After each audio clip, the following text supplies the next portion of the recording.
But before we start, please give the video a like and make sure to subscribe to Wonderbot and hit the bell so you'll never miss any uploads from us. At weddings today, it's customary to hire a professional photographer to take hundreds, if not thousands, of pictures of the big day.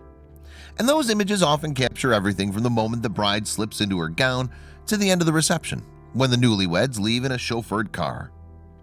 But decades ago, unless you were super rich or famous, wedding photography was much different. All that Englishwoman Ollie Holmes had to remember her 1950s wedding by, for instance, were a few black and white snaps. These showed her 18-year-old self smiling from ear to ear, linking arms with her 21-year-old husband who was wearing his military uniform. The couple went on to have 2 children together before sadly parting ways. Then Ollie met the man who became her second husband, Carl Ingram, at a friend's wedding. She felt drawn to the outgoing stranger, and before she knew it, the two had also started a life together. "We married and we were very happy," she told the Daily Mail in November 2013. Indeed, they spent decades in wedded bliss, raising 4 children together. But Carl passed away in 2010, rocking Ollie's world in a way she could never have foreseen. "I was devastated and dreaded the thought of spending the rest of my life alone," she explained to the newspaper. Ollie subsequently spent 2 years on her own after Carl's death, perhaps thinking that she would see out the end of her days as a widow. But to her surprise, everything changed when her daughter Lisa invited her to a family Christmas party in 2012. Also in attendance was a man called Willis. Willis had experienced love and loss, having married his first wife in 1955. The young Army corporal wore his uniform to exchange his vows, but the pomp and circumstance of the big day quickly dissipated. He went straight back to his duties and didn't even share a honeymoon with his new spouse. The young couple then had a son and a daughter together before splitting 10 years after saying "I do." Willis's wife had left him for another man who she thought was more exciting than her steady, kind, traditional husband. And while Willis begged her to stay, she took the children and began a new life regardless. Nevertheless, Willis and his first wife remained on good terms. They shared custody of their children and so naturally kept in touch as they grew up. And when she visited, Willis would never allow his ex to travel to and from his house by bus, insisting instead that he drive her back and forth in his car, a sign that they shared respect for each other despite their marriage having fallen apart.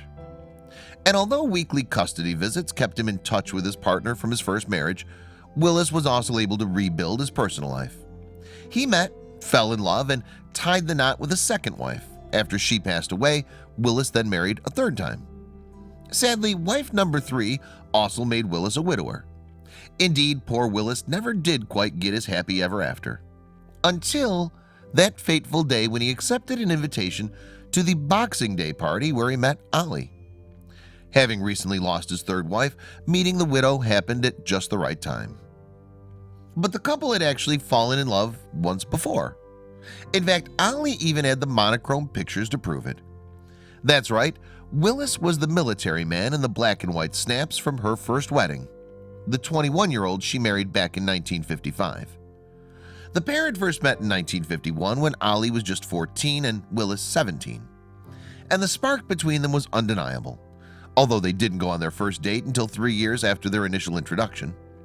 There's another black and white picture in the couple's archives, their first ever photo together, taken the same year they met. The teens are lounging in the sun, hugging and smiling. Willis moved quickly after they started dating, proposing on Christmas Eve 1954. But their marriage was doomed from the start, according to Ollie. "With hindsight, I was simply too young to settle down," she told the Daily Mail. "I was 18 and I wanted to be out with my friends. Willis got angry when I stayed out late."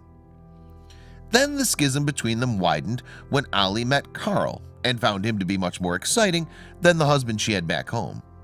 She eventually started what she thought was a secret affair.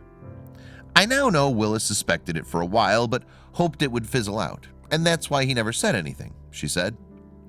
However, as we know, their relationship did anything but fizzle out. Ollie left Willis for Carl, taking their 2 young children along with her. She subsequently spent more than 40 years by Carl's side. But she still thought of Willis throughout that time.